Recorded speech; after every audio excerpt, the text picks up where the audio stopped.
শাহবাগের যারা সহায়ক, যারা এই বিচারিক হত্যাকাণ্ডের মেন সহায়ক, যারা প্রকাশ্যে ক্রসফায়ার দিয়ে শত মানুষকে হত্যা করার বৈধতা দেওয়ার মেন সহায়ক, তারা এটা বিরোধিতা করতেই পারে।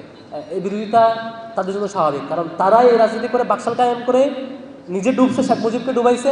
আবার তারা শাহবাগ কায়েম করে নিজেরা পরাজিত হয়েছে, আবার দৃশ্যে বাংলাদেশের অসংখ্য হাজার হাজার মানুষকে শাহাদাতের দিকে নিয়ে গেছে। মূলত উদ্দেশ্য প্রণোদিতভাবে বিচারিক হত্যাকাণ্ডের বৈধতা আবার দান করা, যেভাবে আগে দিয়েছিল। এটা মূলত অপচেষ্টা হচ্ছে আওয়ামী লীগকে আবার ফিরিয়ে আনার অপচেষ্টা। এটা অপচেষ্টা হচ্ছে শাহবাগ এবং বাকশালকে যে কায়েম হয়েছে সেটাকে আবার নতুন করে ফিরিয়ে আনার ষড়যন্ত্র। শিক্ষার্থীরা নিশ্চয়ই বুঝবেন। যেহেতু হচ্ছে এখানে ফ্রেমিংটা ভুল হয়েছে, মূলত মেন জায়গাটা এটা। ফ্রেমিংটা হচ্ছে আমরা মুক্তিযুদ্ধে রাজাকার ইস্যু, হত্যাকাণ্ড ইস্যু, এই ফ্রেমিংয়ে আমরা যাই নাই। আমরা স্পষ্টত হাসিনা কিভাবে ফেসিবাদ হয়ে উঠেছে প্রত্যেকটা ইস্যু আমরা হাজির করেছি। বিচারিক হত্যাকাণ্ড তার একটা অন্যতম পার্ট।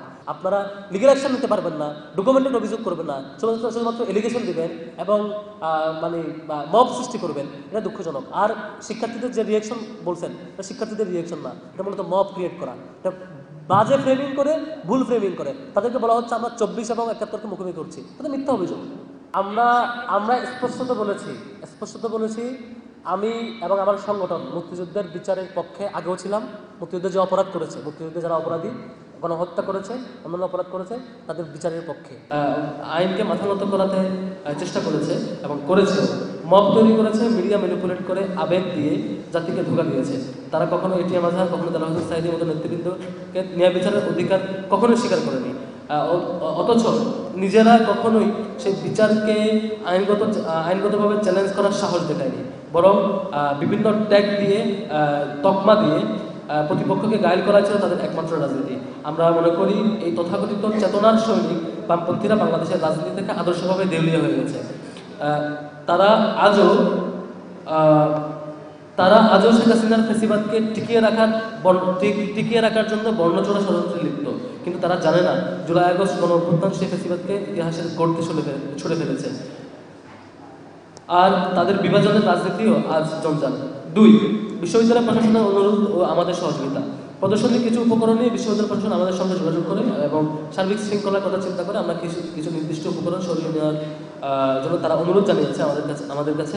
আমরা স্পষ্ট করে বলতে চাই, বিশ্ববিদ্যালয় ক্যাম্পাসের সার্বিক শৃঙ্খলা ও দায়িত্বশীলতার প্রশ্নে ইসলামী ছাত্র শিবির সর্বদাই ঐতিহ্যবাহী ভূমিকা রেখে এসেছে এবং অতীতেও রেখেছে, আজও তার ব্যতিক্রম করেনি। তাই প্রশাসনের অনুরোধকে সম্মান জানিয়ে আমরা প্রদর্শনের নির্দিষ্ট অংশ বিশ্ববিদ্যালয় প্রশাসনকে সরিয়ে নিতে চাইলে আমরা তাদেরকে বাধা দিয়ে নেই, বরং সম্মান জানিয়েছি। উল্লেখ্য যে এই প্রক্রিয়া পরিচালনা করেছে প্রক্টর অফিস। আমরা মনে করি আমাদের রাজনৈতিক পরিপক্কতার পরিচয় এবং দায়িত্বশীলতার প্রকাশ এটি, এবং এটি শান্তিপূর্ণ গণতান্ত্রিক পরিবেশ গঠনের প্রতি আমাদের দায়বদ্ধতার বহিঃপ্রকাশ।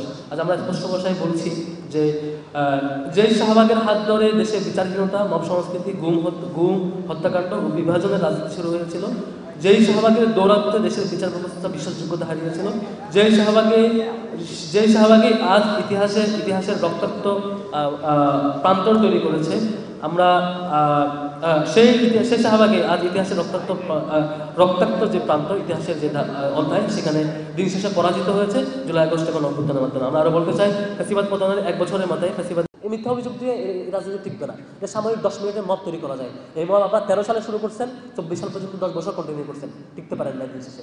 এরকম মব যদি 50 বছরও চালায় যান, দিন শেষে আপনারা দেউলিয়াত্বের বহিঃপ্রকাশ হবে এবং দিন শেষে এইভাবে জনবিচ্ছিন্ন হয়ে থাকবেন। এটাই পরিণতি হবে। সত্য সেটা আমরা বলতে হীনমন্যতার কিচ্ছু নাই, এখানে বলতে এই মব ক্রিয়েট করার কিচ্ছু নাই। বিচারিক হত্যাকাণ্ড হয়েছে, এটা আমরা ইতিপূর্বে বলেছি, সামনেও বলবো। এখানে শাহবাগের যারা সহায়ক, যারা এই বিচারিক হত্যাকাণ্ডের মেন সহায়ক, যারা প্রকাশ্যে ক্রসফায়ার দিয়ে শত মানুষকে হত্যা করার বৈধতা দেওয়ার মেন সহায়ক, তারা এটা বিরোধিতা করতেই পারে। এই বিরোধিতা তাদের জন্য স্বাভাবিক, কারণ তারাই এই রাজনীতি করে বাকশাল কায়েম করে নিজে ডুবছে, শেখ মুজিবকে ডুবাইছে। আবার তারা শাহবাগ কায়েম করে নিজেরা পরাজিত হয়েছে, আবার দৃশ্যে বাংলাদেশের অসংখ্য হাজার হাজার মানুষকে শাহাদাতের দিকে নিয়ে গেছে এবং হাজার হাজার মানুষকে একটা আহত হওয়া, পঙ্গুত্বকরণের দিকে নিয়ে গেছে। সুতরাং এই ধরনের পরিস্থিতির দিকে আমরা কখনো সত্য বলতে দ্বিধা করবো না। আমরা যেটা সত্য সেটা বলবো। আমরা আবারও ক্লিয়ার, যে কোনো গণহত্যার ব্যাপারে বিচারের পক্ষপাতী ফেয়ার বিচার হবে, লাইভ সম্প্রচার হবে, আন্তর্জাতিক নীতিমালা মেনটেন করা হবে। কিন্তু যাকে হত্যা করা হয়েছে বিচারিক হত্যাকাণ্ডের মধ্যে দিয়ে, সেটা আমরা সত্যটা বলবো নিশ্চয়ই। এবং এটা আমি মনে করি ডাকসুতে কোনো নেগেটিভ ইম্প্যাক্ট করবে না। শিক্ষার্থীরা সচেতন, একটু মব তৈরি হয়েছে, শিক্ষার্থীরা হয়তো কনফিউজড হয়েছে। এবার শিক্ষার্থীরা যখন দেখবে এটা ফ্রেমিংটা 71 ভার্সেস 24 না, আমরা এটা ফ্রেমিংটা হচ্ছে মূলত উদ্দেশ্য প্রণোদিতভাবে বিচারিক হত্যাকাণ্ডের বৈধতা আবার দান করা, যেভাবে আগে দিয়েছিল। এটা মূলত অপচেষ্টা হচ্ছে আওয়ামী লীগকে আবার ফিরিয়ে আনার অপচেষ্টা। এটা অপচেষ্টা হচ্ছে শাহবাগ এবং বাকশালকে যে কায়েম হচ্ছে সেটাকে আবার নতুন করে ফিরিয়ে আনার ষড়যন্ত্র।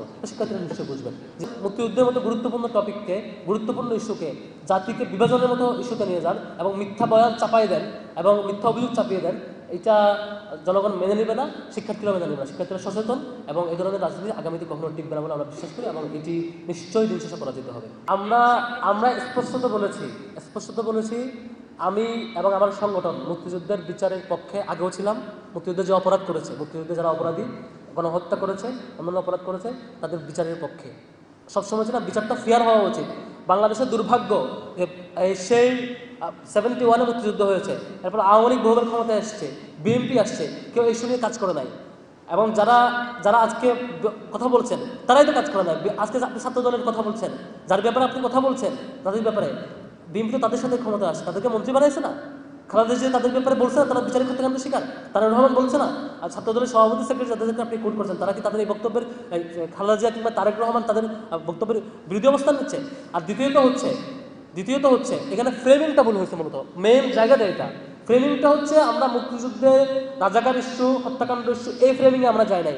আমরা স্পষ্টত হাসিনা কিভাবে ফেসিবাদ হয়ে উঠেছে প্রত্যেকটা ইস্যু আমরা হাজির করেছি। বিচারিক হত্যাকাণ্ড তার একটা অন্যতম পার্ট। এখানে বিচারিক হত্যাকাণ্ড শো করেছে, তারা বিচারিক হত্যাকাণ্ডের শিকার। এখানে যত সত্য বিচারিক